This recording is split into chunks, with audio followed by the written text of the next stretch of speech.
We all messed with each other to make sure it was, a conflicted experience. Do you want to hear a joke? Some of these tricks get pretty mysterious and spooky, so let's get into it. Number 1. How would you respond?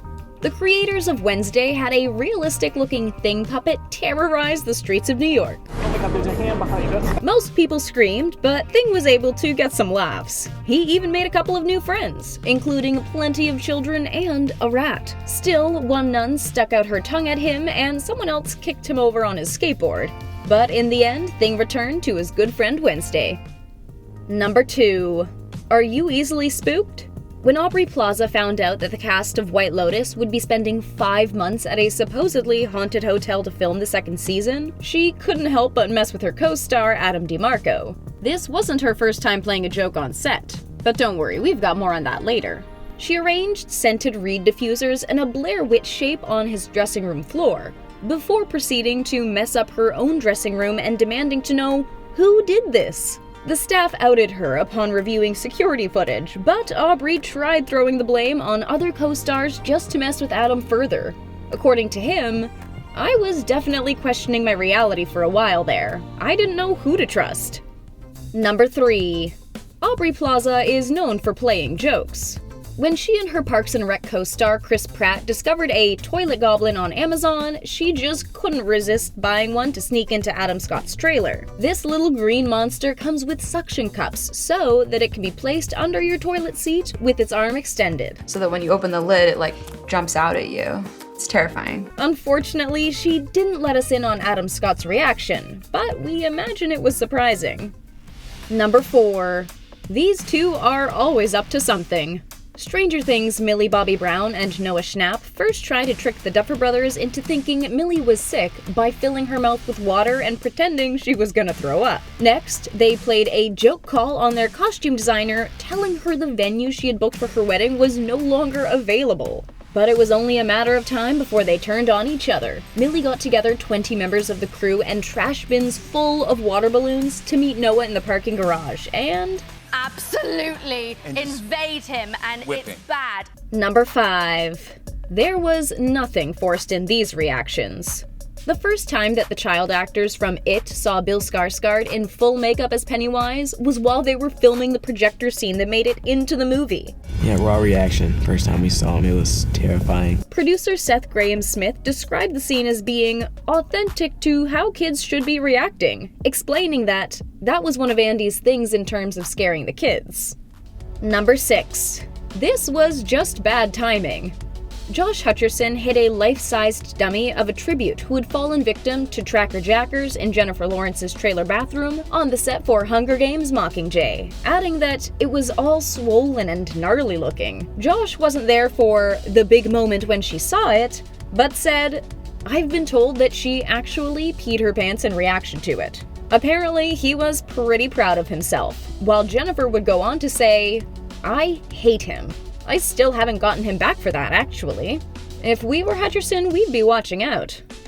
Number 7. Jennifer Lawrence has been the victim of a few jokes. Again, on the set for Hunger Games Mockingjay, she once found a Tiffany's box full of crickets in her trailer. It was the most awful combination of feelings in the whole world. It's like, Tiffany's! Jeffrey! The crickets were a gift from co-star Jeffrey Wright, who played Beatty. And you know what the worst part about it was? And they were in my trailer for months. I couldn't get them out. Number 8. Jackson Rathbone hated his blonde hair for Twilight. I just been wearing a hat, I guess double. So, when co-star Eddie Gathegi gave him a joke call pretending to be from production, claiming that they wanted him to dye his hair back to its natural brown, he welcomed the idea. Apparently, his manager even responded by saying, "Oh, thank God, I hated you with blonde hair." Imagine their disappointment when Eddie called back saying, "It's just me." Number 9. You can't even trust your professor. Daniel Radcliffe specifically asked to have his sleeping bag placed next to his crush for the Great Hall sleepover scene in Harry Potter and the Prisoner of Azkaban. And although he got what he wanted, director Alfonso Cuarón teamed up with Michael Gambon and Alan Rickman to place a remote-controlled fart machine in his sleeping bag. Dreams. We enter completely our own world. Although Daniel tried to keep a straight face, it was only a matter of time before the Great Hall erupted into laughter. Number 10. The E.T. puppet was very real to the child actors. Steven Spielberg intentionally shot E.T. in chronological order, so that he could keep the children away from the puppet until it was finally time for their characters to meet him. This means that their terrified reactions were real, although Steven Spielberg went on to make sure that the child actors would also form a genuine connection with the puppet. I would go have lunch with E.T. a lot. Number 11. Are you Team Batman or Team Superman? While on set for Batman vs. Superman: Dawn of Justice, Ben Affleck filled Henry Cavill's trailer with a ton of Batman memorabilia. I think it's much better this way.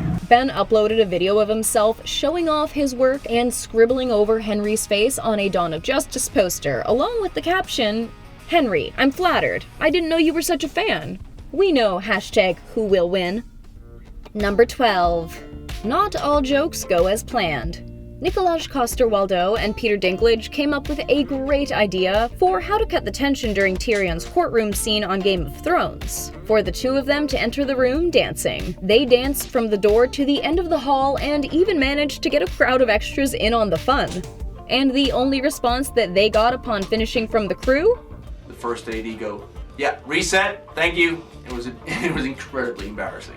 Number 13.